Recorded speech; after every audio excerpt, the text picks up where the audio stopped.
μες στην πλαγία της πουλάει το πιο γαμάτο παιδί, ενώ ψηλό σε λίγο βάζει στεφάνι.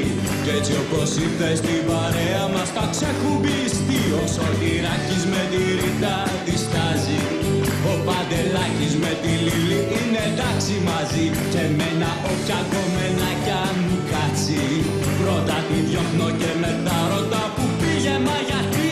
Η αγάπη είναι μεγάλο παλούκι, τη μία και σαν χαστούκι την άλλη φέρνει δροσιά.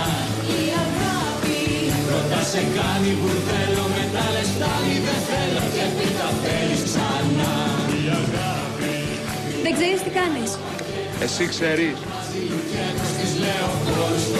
Λένε η αγάπη πρώτα σε πιάνει στη φάκα, μετά σ' αφήνει μαλάκα και σου λέει αρένια. Οι Έλληνες όλους τους αγαπάμε, έξω από Τούρκους, Πολωνούς, Πακιστάνους και Αλβανούς, κι αν τα τραγούδια μας για αγάπη μιλάνε, είναι η καψούρα που παίρνει λεφτά στους παραγωγούς. Ψάχνει ο καθένας για ένα λιμάνι, για ένα σώμα να γεμίσει την καινή του αγκαλιά, κι ο πλανητάρχης πόλους θα μας ξεκάνει, μας βεβαιώνει ότι έχει αγάπη στην αγνή του καρδιά.